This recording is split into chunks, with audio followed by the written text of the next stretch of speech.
Ferrari's strategy team have received a lot of criticism this season, and rightly so.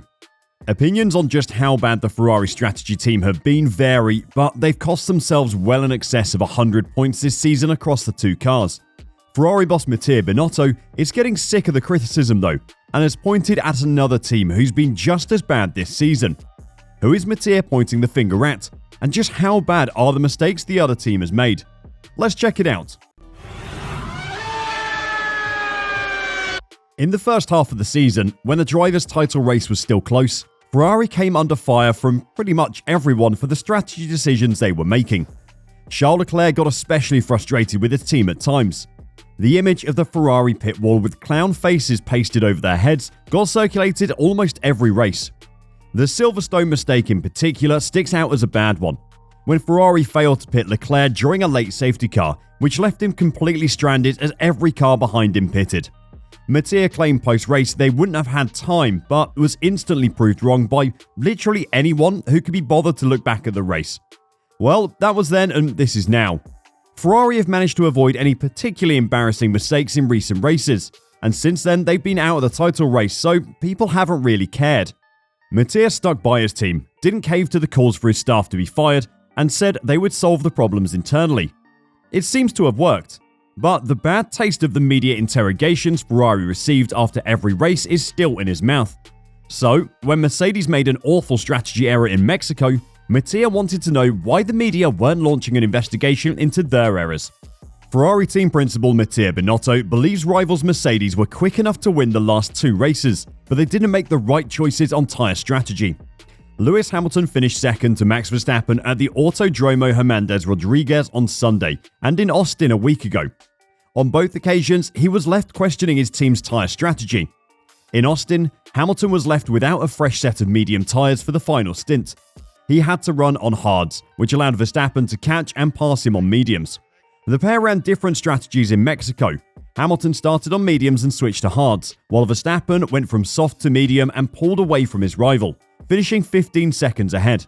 Could Mercedes have won in Mexico though? And how many mistakes have they made this season? Before answering those questions, let me tell you about Established Titles, an incredible company that's preserving the natural woodlands of Scotland and helping with global reforestation. This amazing last-minute gift makes you the owner of 1 square foot of land in Eddleston, Scotland, and Established Titles plants a tree with the global charities One Tree Planted and Trees for the Future. Saving the planet is obviously amazing, but this gift does something even better. There's an old Scottish tradition of calling landowners lairds, which is lord or lady to those of you who don't live in 15th century Scotland. By gifting someone land in Scotland, you give them the right to call themselves a lord or lady, and they get a certificate to prove it. You can add lord or lady to your credit card, plane tickets, or even your FIA super license. You do have one, don't you? The first 200 people who purchase a title pack using our link will get their plot pretty much directly next to ours. This isn't just an amazing last-minute gift, we could also start our own little Scottish kingdom. Established Titles is actually running a massive Black Friday sale right now. Plus, if you use the code F1Reverse, you get an additional 10% off.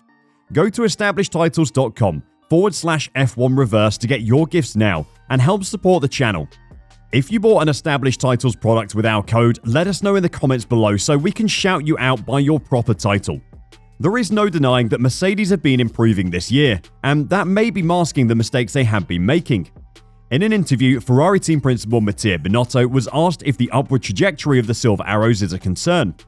Mercedes is coming back because they're developing even more than us, as we stopped earlier to focus on 2023. So I'm not worried about their improvements because I know that we have stopped our development for this year's car. Which may explain why Ferrari have dropped off so much in the back end of the season. Ferrari's last upgrade was in Japan, a reprofiled floor, while Mercedes have continued with upgrades in recent races.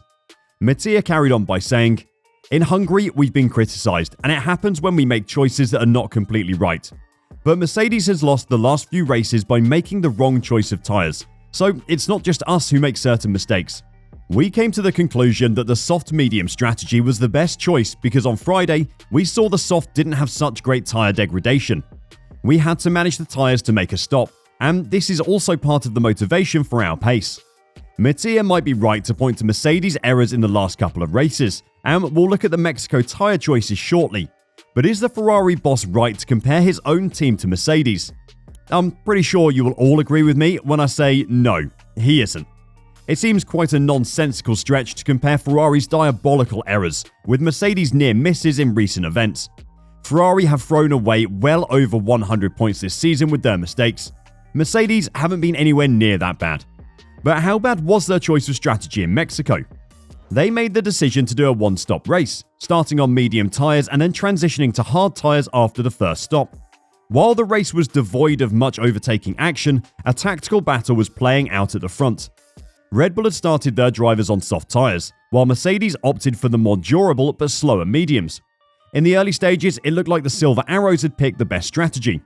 The Red Bulls struggled to pull away despite their faster tyres, and pitted for fresh mediums at a point which made it seem unlikely they would be able to reach the end of the race without at least one more visit to the pit lane. So, Mercedes gambled on hard tyres to make sure they could make it to the end, planning to take track position when Red Bull did pit again.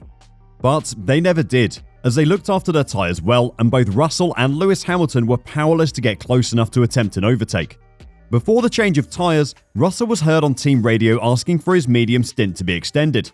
And once he was on the hards, he was heard repeatedly questioning the team's decision, despite being told several times that they were expecting Red Bull to have to pit their drivers again. How bad a strategy was it from Mercedes though? Well, let's take a look at the data and then the trends of the season and then make a decision. Verstappen changed off his starting soft tyres on lap 25, while Hamilton came in on lap 29 on his mediums. Getting 4 extra laps out of a set of mediums over the softs is normally a pretty poor return for taking the slower tyre. The two had matched lap times for pretty much the entire first stint, lapping in the 1:23s. When Verstappen came in, he was about 1.5 seconds ahead of Hamilton and complaining of dead tyres. Hamilton was saying his tyres were absolutely fine. So why just 4 laps later did Mercedes decide to bring Hamilton in? Well, Max was lapping around 0.9 seconds a lap faster, but he had tyres 26 laps younger than Hamilton, so that was to be expected. Lewis's lap times weren't dropping at all. He wasn't complaining of tyre deck either. Mercedes were just convinced that Red Bull would have to stop again, and they could make use of track position late in the Grand Prix. How wrong they were. And the most confusing thing is they had 2 drivers on medium tyres who weren't losing lap time yet, so why did they choose to stop? After both drivers had pitted, they continued lapping pretty equally, but the difference was just how well the medium tyre worked for Verstappen. In his 44 laps, he never went slower than a 1:22.97 or faster than a 1:22.062. 44 laps on a medium tyre that didn't seem to be dying whatsoever. Mercedes decided to give up on it just 29 laps in. Lewis only lapped faster than Max in 9 of the 44 laps in that second stint. Even in the last 10 laps, Max went faster than Lewis more often than not. The W13 has managed tyres better than any car this season, to the point that it's a problem as the drivers can't get their tyres warm enough. Mexico was the perfect example of that. At a high-altitude track, drivers have to take extra measures to cool their brakes and engines. They do this by lifting and coasting into corners more, rather than braking heavily. Lifting and coasting also means that the tyres don't get as much temperature into them. The Mercedes team have the best tyre management on the grid at the moment, and they've struggled on the hard all year. Yet they still chose to use it in a high-altitude race. According to Toto Wolff, Mercedes didn't even consider going soft-medium because they didn't think it was possible. Obviously, hindsight is 2020, but this seems like a massive oversight from the team and could very well have cost them the win in Mexico.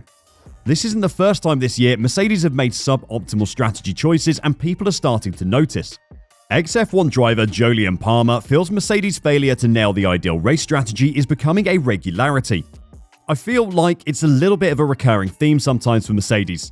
They're close, they're nearly there. I think if they'd maximised it at Zandvoort, they could have won. It was a bit of a tough one with the safety car calls there.